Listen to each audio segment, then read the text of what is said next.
આદિવાસીઓ સાથે આ જ પ્રકારના અન્યાયો થતા રહેશે તો અમે ગાંધીનગરની દિશા પકડીશું, ગાંધીનગરના રસ્તા પકડીશું અને સત્તામાં બેઠેલા ભાજપના નેતાઓ સાથે પાડલિયાવાડી કરવા પણ અમે તૈયાર છે.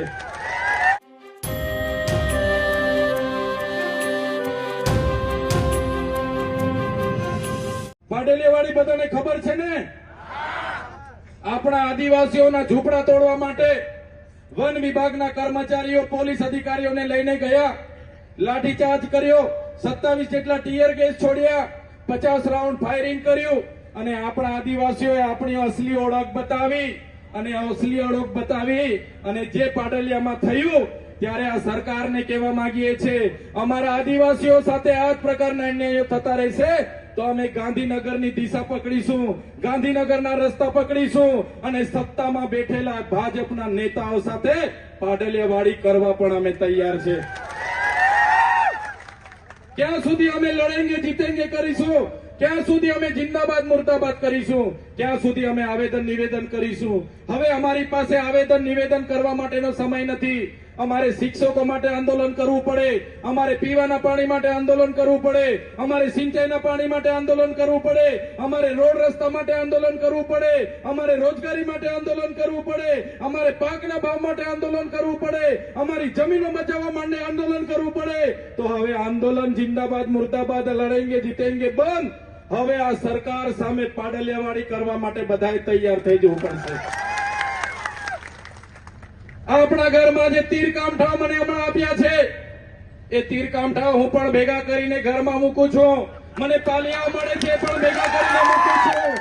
મને ધારિયા મળે છે એ પણ હું ભેગા કરીને મૂકું છું. મને ફાલા મળે છે એ પણ ભેગા કરીને મૂકું છું. અને તમને પણ કહેવા માંગુ છું જ્યાં પણ આદિવાસી સમાજનું સંમેલન હોય ત્યાં ગિલોડી લઈને જજો, ત્યાં ગફેડ લઈને જજો, ત્યાં તીરકામઠું લઈને જજો, ત્યાંથી પાલિયા ભાલા પણ લેતા આવજો અને ઘરમાં મૂકજો. જે દિવસે જરૂર પડશે તો આપણા ઓજારો લઈને રસ્તા પર ઉતરવું પડશે. આ સરકારને આ મંચ પરથી કહેવા માંગીએ છે અમારા ઘરમાં મૂકેલી એ ચાહે ગિલોડી હોય, એ ચાહે ગફેડ હોય, એ ચાહે તીરકામઠા હોય, એ ચાહે ભાલા હોય, એ ચાહે પાલિયા હોય, એ ચાહે ધારિયા હોય, એ અમે અમારા ઘરમાં શણગાર માટે નથી મૂક્યા.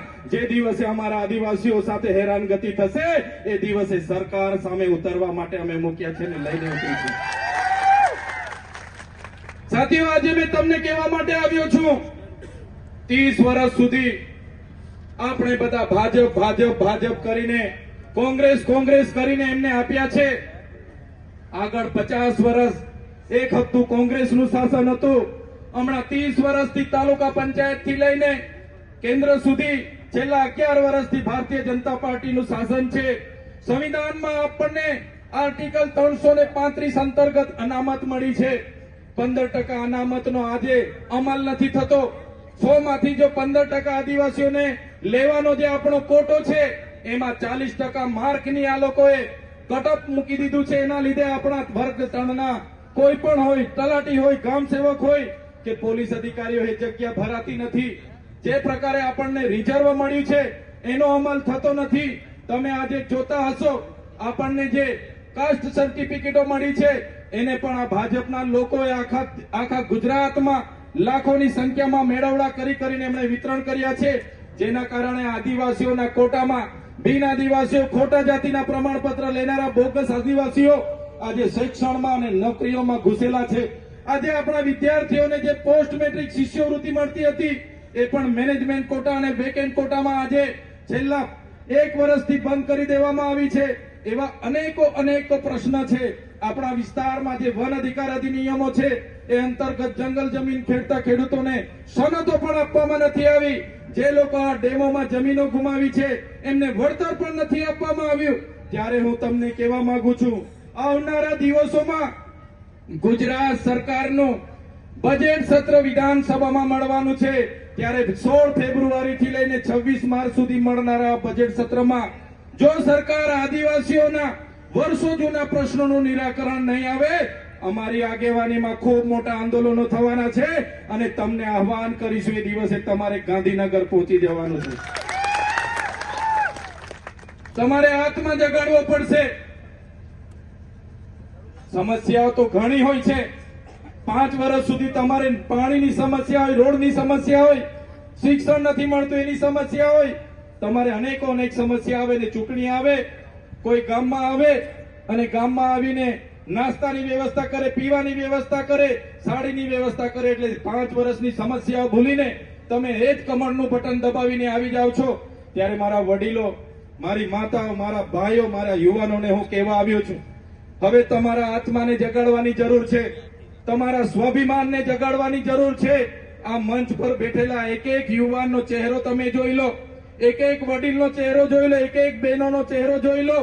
હર હંમેશ તમારા માટે અમે લડતા તમને દેખાઈશું. અમારા વિડીયોમાં તમે અમને અવાજ ઉઠાવતા જોયા હશે, તમારા માટે લડતા જોયા હશે. ત્યારે આવનારા દિવસોમાં એમના નેતૃત્વમાં તાલુકા જિલ્લા પંચાયતોની ચૂંટણી લડવાની છે. એમાં તમે મેદાનમાં ઉતરી જાઓ અને આમ આદમી પાર્ટીની તાલુકા જિલ્લા પંચાયત બનાવવા માટે તમે તૈયાર થઈ જાઓ, લડવા તૈયાર થઈ જાઓ. એ વાત કરવા માટે અમે તમારી વચ્ચે આવ્યા છે સાથીઓ. ભાજપના નેતાઓને તમે જોયા હશે, કોઈને ધમકી આપતા હશે, પીવાના પાણીની ઝૂંપડું નહીં આપવાની ધમકી આપતા હશે, અનેક પ્રકારની ધમકી આપતા હશે. જ્યારે આમ આદમી પાર્ટીનો માણસ તમારા માટે કામ કરવા માટે લડતો હોય છે. મારા વડીલો, યુવાનો, માતા બહેનો સૌ તમે અહીંયા ઉપસ્થિત થયા છો. હું તમને વિનંતી કરવા માટે જ આવ્યો છું. હું એક નાનો માણસ છું, મારી સાથેના લોકો પણ નાના છે. સરકાર એમની છે, પોલીસ એમની છે, કોર્ટ પ્રણાલીઓ એમની છે, કલેક્ટર એમના, એસપી એમના, આખું તંત્ર, યંત્ર, મંત્ર, સૌવ્રત તો એમનું છે. ત્યારે અમે એકલા એમની સાથે લડી નથી શકતા. તમે બધા અમારી સાથે છો, તમારા આશીર્વાદ અમારી સાથે છે, એ જ અમારી હિંમત છે. ત્યારે આવનારા દિવસોમાં પણ આ સરકાર સામે ન્યાયની લડત માટે તમારો બધાનો સહકાર જોઈએ છે. અમને એકલા લડવા જઈશું તો આ સરકાર અમને પણ જેલોમાં નાખે છે. તમને બધાને ખબર છે, મારા જેવા હું એક સરકારી વિસ્તરણ અધિકારી, ખેતીવાડી અધિકારી માટે માંથી રાજનીતિમાં આવ્યો, છતાં મારા પર આ સરકારે 19 જેવી ખોટી એફઆઈઆરો કરી 7 વાર મને જેલમાં નાખ્યો. હમણાં 3 મહિના પહેલા મને વડોદરા જેલમાં નાખ્યો હતો અને ત્યાં પણ મને ડરાવવામાં આવ્યો, ધમકાવવામાં આવ્યો, વેદના આપવામાં આવી. મારા પરિવારની સાથે મુલાકાત નહીં આપવામાં આવે, મારા વકીલ સાથે મુલાકાત નહીં આપવામાં આવે. મેં તેમ છતાં તમારા માટે એ ભાજપમાં જવાનું નથી વિચાર્યું. મેં આદિવાસીઓ માટે લડવાનું વિચાર્યું અને તમને કહેવા માટે પણ અમે આવ્યા છે. જો આદિવાસીઓને જરૂર પડશે, જો સમાજની વાત હશે અને સમાજના હિતની વાત હશે, તે દિવસે ઉપર બેઠેલા તમામ લોકો સૌથી આગળ તમને જોવા મળશે. તમે જોયું હશે, એક સામાન્ય બાબતમાં ભાજપના નેતાઓના ઇશારે જે પ્રકારે અમારી ધરપકડ થઈ, એક સામાન્ય બાબતમાં કોઈ ઘટના નહીં હોય છતાં અમને સેશન કોર્ટમાં રજૂ કરવામાં આવ્યા, સેન્ટ્રલ જેલમાં રાખવામાં આવ્યા અને એક ધારાસભ્ય તરીકે, એક લોકપ્રતિનિધિ તરીકે અમે સત્તા પર હોવા છતાં, બંધારણીય પદ પર હોવા છતાં 80 દિવસથી પણ વધારે અમને જેલમાં રાખવામાં આવ્યા. ત્યારે મારા વડીલોને, મારી માતાઓને કહેવા માટે આવ્યો છું, આપણે આમની સામે લડવા ઉતરીશું તો એ લોકો આપણને ગાંઠવાના નથી. પણ જે પ્રકારે આ તમારા દીકરાને આ લોકોએ જેલોમાં વારંવાર નાખવાનું કામ કર્યું છે, અમને હેરાન પરેશાન કરવાનું કામ કર્યું છે, આ મંચ પર બેઠેલા દેવેન્દ્રભાઈ મેડા હોય, રાજેશભાઈ સરપંચ હોય, અનિલભાઈ ગરાસિયા હોય, નરેશભાઈ બારિયા હોય કે રાકેશભાઈ બારિયા, અમારા પર જે પ્રકારે કેસો કરવામાં આવે છે, ત્યારે મારા વડીલોને, માતાને કહેવા માટે આવ્યો છું કે એમનો જવાબ આવનારી તાલુકા જિલ્લા પંચાયતની ચૂંટણીમાં તમારે બધાએ લેવાનો છે. આજે તમે જોઈ લો, કોઈ પણ વ્યક્તિ જેલમાંથી છૂટે તો પોલીસ ખાતા દ્વારા એવું સોગંદનામું રજૂ કરવામાં આવે કે વ્યક્તિ આ ગુજરાત છોડીને બહાર ન જવો જોઈએ. મોટો આરોપી હોય તેનો પાસપોર્ટ જમા કરવામાં આવે કે ભાઈ આ આરોપી દેશ છોડીને બહાર ન જવો પડે, બહાર ન જવો જોઈએ. ત્યારે આ તમારા દીકરાને જ્યારે જેલમાંથી જામીન થવાના હતા, ભાજપના નેતાઓના ઇશારે એ પ્રકારની સોગંદનામું રજૂ કરવામાં આવ્યું કે ચૈતર વસાવાને નર્મદા જિલ્લામાં પ્રવેશ નહીં આપવાની શરતે નામદાર હાઈકોર્ટ દ્વારા જામીન આપવામાં આવ્યા. હવે સાથીઓ, તમે વિચાર કરો, આ લોકશાહીમાં 1 લાખથી પણ વધારે મતથી જે જનતાએ મને ચૂંટ્યા છે, એ ડેડિયાપાડા અને સાગબારાની જનતા માટે એકવાર જોરદાર તાળીઓ પાડી લો. કેમ કે જનતાએ એક પણ રૂપિયાની લાલચ વગર, એક પણ બિયરની બાટલી વગર, એક પણ બિયરના કોટર વગર મને 1 લાખથી પણ વધારે મત આપીને વિધાનસભામાં મોકલ્યો છે. ત્યારે આજે તમે જોઈ લો, આ ભાજપની સરકારે મારા ડેડિયાપાડામાં જવા માટેનો મને પ્રતિબંધ ફરમાવ્યો છે. ડેડિયાપાડાના લોકોએ મને મત આપ્યા, મને ધારાસભ્ય બનાવ્યો. ત્યાં મારું કાર્યાલય છે, ત્યાં મારું ગામ છે, મારું ઘર છે, મારો પરિવાર રહે છે. પણ આ ભાજપની સરકારે મને ત્યાં જવા માટે પ્રતિબંધ મુકાઈ દીધો છે. પોલીસ 24 કલાકે મારી નજર રાખે છે, મારા મોબાઈલોનું રેકોર્ડિંગ કરે છે અને હર હંમેશ મારા લોકેશન હોય કે બધું મારું ધ્યાન રાખે છે. ત્યારે મેં આ ભાજપની સરકારને આ મંચ પરથી કહેવા માંગુ છું, તમે મને ડેડિયાપાડાથી બહાર કાઢી દેશો, તમે મને નર્મદા જિલ્લાથી બહાર કાઢી દેશો, પણ આ ચૈતર વસાવા અમારા લોકોના દિલોમાં રહી છે, ત્યાંથી ક્યારે બહાર નથી કાઢી શકવાના. જેમણે આયોજન કર્યું હતું એ ઘણો લાંબો હતો અને પહોંચતા વાર લાગી છે. પણ અહીંયા તમારી સૌની ઉપસ્થિતિ, હજારોની ઉપસ્થિતિ એ દર્શાવે છે કે આવનારી તાલુકા જિલ્લા પંચાયતોમાં, દાહોદ જિલ્લા પંચાયત હોય કે દાહોદ જિલ્લાની તમામ તાલુકા પંચાયતો હોય, આવનાર દિવસોમાં આ તમારી ઉપસ્થિતિ ખાતરી આપે છે કે તમામ તાલુકા પંચાયતો અને તમામ જિલ્લા પંચાયતોમાં પરિવર્તન આવવાનું છે અને આમ આદમી પાર્ટી આવનારા દિવસોમાં સત્તામાં આવવાની છે. હમણાં આગળ રાકેશભાઈ બારિયાએ કીધું કે આ ત્રીજું મેદાન છે. આગળ કોઈ સરપંચને મળ્યા, એમણે કીધું કે કઈ વાંધો નહીં, અભિપ્રાય સહમતિનો મળી જશે. સરવાઈ ગ્રાઉન્ડ પર જયારે સભા યોજી, ગઈકાલ સુધી સરપંચે કીધું કે અભિપ્રાય તમને સહમતિનો અમે આપી દઈશું, અમારી સહમતિથી તમે ચૈતરભાઈ વસાવાની સભા કરી લો. પણ ભાજપના નેતાઓ એને ડરાવ્યા, એને ધમકાવ્યા, એમને કીધું કે તમને ગ્રાન્ટ નહીં આપવા દઈશું, અમારી સરકાર છે, તમારા પર તપાસ કમિટી બની જશે, તમે અહીંયા સભા કરવા દેશો તો તમારા પર ઇન્કવાયરી થશે. અને સરપંચ ડરી ગયા. આગેવાનોને કીધું સરવાઈના ગ્રાઉન્ડ પર નહીં કરતા, મારી અસહમતિ છે, કાયદો અને વ્યવસ્થા બગડશે ત્યારે મારી જવાબદારી નહીં બનશે. અને તમે વિચાર કરો, માત્ર 18 થી 20 કલાકની અંદર આપણે આખું સ્થળ બદલવું પડ્યું. તમે બધા સભાની સરવાઈની તૈયારી કરતા હતા, અમારા શૈલેષભાઈ ભાંભોર હોય, અમારા દેવેન્દ્રભાઈ મેડા હોય, અમારા કૃષ્ણાભાઈ ચારેલ હોય, અમારા આ વિસ્તારના કેતનભાઈ બામણિયા હોય, એમણે સ્થળ બદલી કાઢ્યું. એટલે ચિંતામાં હતા કે ક્યાં કરીશું, ક્યાં કરીશું, ક્યાં કરીશું. પણ એ તમામ આગેવાનોની ટીમને અભિનંદન આપું છું. જે ક્રાંતિકારી ધરતી પર તમે સભા કરી છે, આવનારા દિવસોમાં ક્રાંતિની શરૂઆત પણ ગરબાડાની અહીંથી શરૂઆત થવાની છે. મારા પર ફોન હતો, મેં પણ ચિંતામાં હતો. નરેશભાઈ, રાકેશભાઈ બધા ચિંતા કરતા, સાહેબ કાર્યક્રમનું શું કરીએ? મેં કીધું ચૈતર વસાવા જાહેરાત કરે છે, એ ચાહે ગુજરાત સરકાર હોય, એ ચાહે કલેક્ટર હોય, એ ચાહે ડીડીઓ હોય, એ ચાહે એસપી હોય, કોઈ પણ ના પાડે, પણ ત્યાં ચૈતર વસાવા જઈને સભા કરે છે, પાછળ પાણી કરતા નથી. એટલે મેં કીધું સભા તો થશે જ. સભા અમારા ખેડૂતો મને જગ્યા આપશે અને જે ખેડૂતે આ જગ્યા આપી છે એ ખેડૂતને ચૈતર વસાવાના સલામ કરું છું, તમને અભિનંદન કરું છું.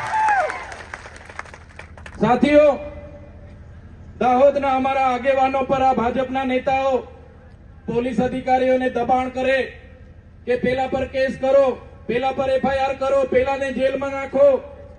અમારી સાથે જેલ અને કેસની રમત ચાલે છે. પણ આ મંચ પરથી એ ભાજપના નેતાઓને કહેવા માંગુ છું, તમને બેઠા એટલું જ અમારી સાથે હેરાનગતિ કરજો. અમે વ્યાજ સાથે હિસાબ કરવા વાળા લોકો છે, તમારા હિસાબ અમે કરી દઈશું. અમે તો 4-5 મહિના જેલ વેઠી લે એવા લોકો છે. અમે 2 વર્ષ 3 વર્ષ વેઠી લઈશું. અમે બધા અમારા પરિવારને કહી દીધું છે કે અમને જેલો થશે તો તમારે ડરવાનું નથી, તમારે રડવાનું નથી, તમારે લડવાનું છે. ત્યારે જે પણ ભાજપના નેતાઓ અમારા આમ આદમી પાર્ટીના આગેવાનો પર કેસો કરાવે છે, એ ભાજપના નેતાઓને પણ કેમ છું, આવનારો સમય અમારો આવવાનો છે, અમે વ્યાજ સમેત તમારો હિસાબ કિતાબ કરી દઈશું. જેટલું બેઠા એટલી જ હેરાનગતિ કરજો. એ ભાજપના નેતાઓને કહેવા માંગુ છું. ગઈકાલે આપણા મુખ્યમંત્રી પરીક્ષા પર ચર્ચા કરતા હતા, તમે જોયા હશે, જોયા હતા ને સમાચારમાં.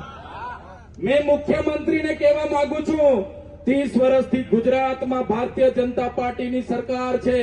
આ દાહોદ જિલ્લામાં 500 થી પણ વધારે શિક્ષકોની જગ્યા ખાલી છે. આ દાહોદ જિલ્લામાં 200 થી પણ વધારે જગ્યાએ પ્રાથમિક શાળાના ઓરડાઓ નથી. બાળકો ઝાડ નીચે ભણે છે.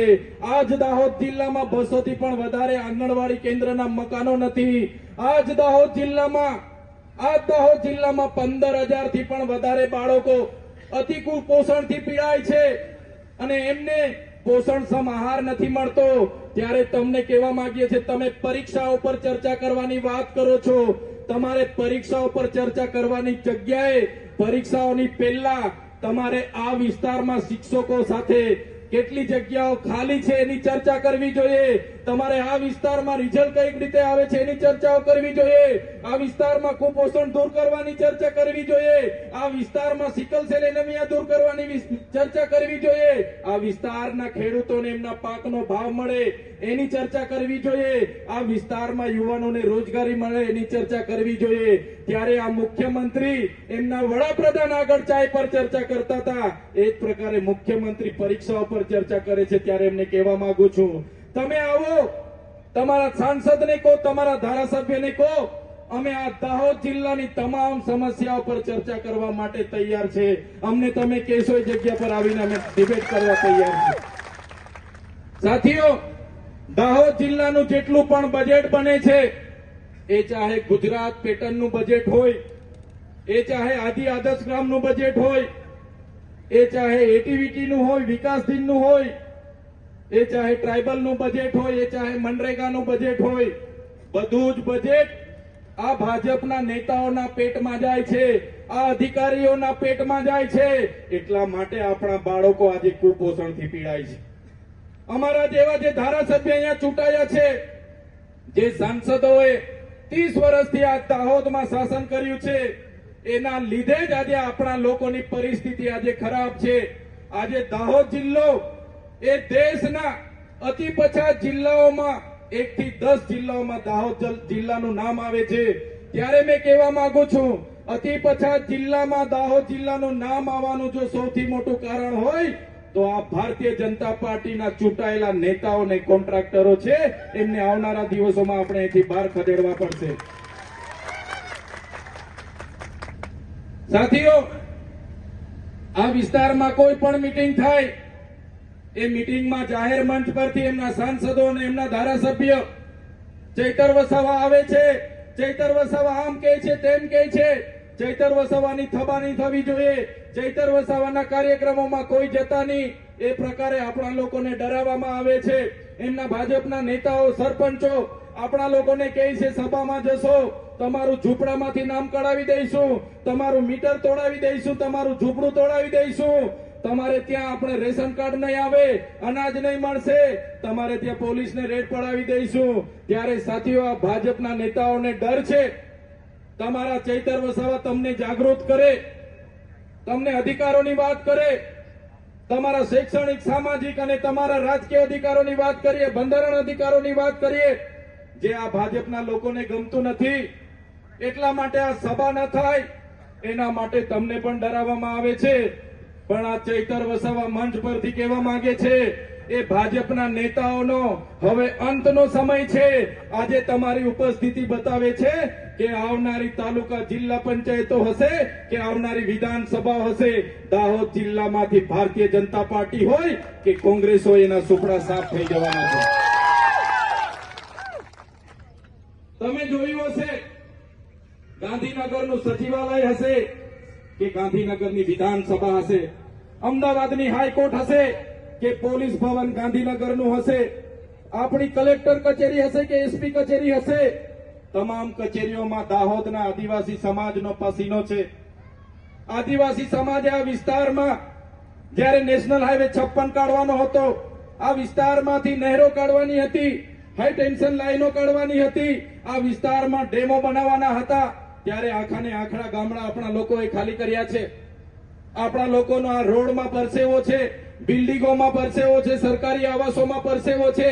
અને ગુજરાતના વિકાસમાં ખૂન પસીનો આ આદિવાસી સમાજે આપ્યો છે, છતાં આજે દાહોદના આદિવાસી સમાજ સાથે અમદાવાદમાં અન્યાય થાય છે, ગાંધીનગરમાં અન્યાય થાય છે, સુરતમાં અન્યાય થાય છે, વડોદરામાં અન્યાય થાય છે, સૌરાષ્ટ્રમાં કામે જાય, ભાગી ખેતી કરે ત્યારે પણ એમની સાથે પાક નુકસાની થાય, ત્યાં પણ એમની સાથે અન્યાય થાય છે. ત્યારે આ ભારતીય જનતા પાર્ટીને અમે કહેવા માંગીએ છીએ, જો આ જ પ્રકારે અમારા આદિવાસી સમાજ સાથે તમે અન્યાય કરતા રહેશો તો હવે અમારા યુવાનો જાગી ગયા છે, અમારા વડીલો જાગી ગયા છે, અમારી માતા બહેનો જાગી ગઈ છે. જે પ્રકારે અંબાજીના પાડલિયાવાળાએ પાડલિયાવાડી કરી હતી એ જ પ્રકારે અમારા આદિવાસી સમાજ અંબાજીથી ઉમરગાંવ આવનારા દિવસોમાં ગાંધીનગર આવીને પાડલિયાવાડી કરીશું. આ દાહોદના લોકોએ પણ મને પ્રેમ આપ્યો છે, ભાવ આપ્યો છે. મારા માટે આ ફૂલહાર એમની દુઆ, એમની પ્રાર્થના છે. આ ભાજપની સરકાર, આ તાનાશાહી સરકાર પણ સાંભળી લે. આ ચૈતર વસાવાને જેટલું ડરાવવાનું ધમકાવવાનું કામ તમે કરશો એટલી જ અમારી જનતા જાગૃત થશે ને એનો જવાબ તમને આવનારા દિવસોમાં આપશે. ત્યારે સાથીઓ, આ તાનાશાહી સરકાર સામે અમે અમારા પરિવારના જોખમે લડીએ છીએ. અમે અમારા બાળકોની ચિંતા નથી કરતા, અમારી માતા પિતા, અમારા ધર્મ પત્નીઓની ચિંતા નથી કરતા. અમે તમને ન્યાય અપાવવા માટે લડીએ છીએ, તમારી સાથે અન્યાય માટે લડીએ છીએ. એ ચાહે કંપની વાળા અન્યાય કરતા હોય, એ ચાહે પોલીસ વાળા અન્યાય કરતા હોય, એ ચાહે જંગલ ખાતા વાળા અન્યાય કરતા હોય, કોઈ પણ લોકો અન્યાય કરતા હોય, ભાજપ વાળા કરતા હોય કે કોંગ્રેસ વાળા કરતા હોય, આગળ પણ તમારા ન્યાય માટે લડીએ છીએ, લડ્યા હતા, આજે પણ લડીએ છીએ અને આવનારા દિવસોમાં પણ તમારા માટે છેલ્લા શ્વાસ સુધી લડવા માટે અમે તૈયાર છીએ. પણ મારા વડીલો, તમારા આશીર્વાદ અમને હર હંમેશ જોઈશે. તમે ઘરે બેઠા અમારા માટે પ્રાર્થના કરો, દુઆ કરો, એના થકી જ અમે બોલી પાડીએ છીએ. એટલે જ અમને હિંમત છે, એટલે જ અમને તાકાત છે. બાકી આ ભાજપ વાળા અમને ક્યારના પૂરા કરી દે, આ ભાજપ વાળા અમારું પૂરું કરી નાખે, અમને ખોઈ નાખે. બસ તમારો આશીર્વાદ છે તો આમ આદમી પાર્ટીની ટીમ આ ચૈતર વસાવા હિંમત રાખીને લડે છે.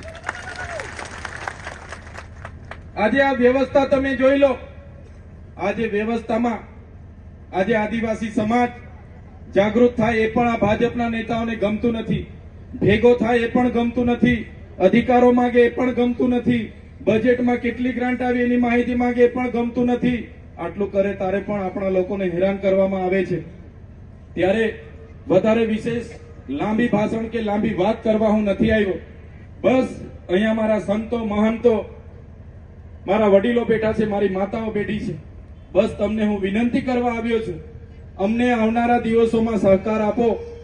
આ અતિ પછાત દાહોદ જિલ્લાને કઈ રીતના બહાર લાવવો છે એના માટે અમે ચિંતન કર્યું છે. અમે બધા જ વિસ્તારોમાં ફરીને બધાના અભિપ્રાયો લીધા છે, એનાલિસિસ કર્યું છે. તમામ દાહોદ જિલ્લાના શૈક્ષણિક સંસ્થાઓ સારી રહે, આંગણવાડીઓ સારી રહે, આવનારા દિવસોમાં ખેડૂતોને પોતાના પાકના ભાવ સારા મળે, ભણેલા ગણેલા યુવાનોને રોજગારી મળે અને એ જ પ્રકારની આ દાહોદ જિલ્લાને અતિ પછાત જિલ્લામાંથી આવનારા દિવસોમાં કઈ રીતના બહાર કાઢી શકાય એ પ્રકારના અમે બધા જ ચિંતિત છે. ત્યારે વધારે વાત નથી કરતો, પણ ટૂંકમાં કેમ છું કે દાહોદ જિલ્લાને આવનારા દિવસોમાં જો આપણે બીજા જિલ્લાઓની હરોળમાં લાવવો હશે, આપણા લોકોને સ્થાનિકમાં રોજગારી મળે એવું કરવું હશે તો તમારે બધાએ જાગવું પડશે. નહીં તો આ જ ભાજપના લોકોને લાવશો તો મનરેગામાં આપણને ગામમાં રોજગારી મળતી હતી, એમના મંત્રીએ કૌભાંડો કરીને રોજગારી બંધ કરી દીધી. આ જ વિસ્તારમાં નલ સે જલના નામે હજારો કરોડના રૂપિયા ખાઈ ગયા, નળમાંથી પાણી નથી આવતું.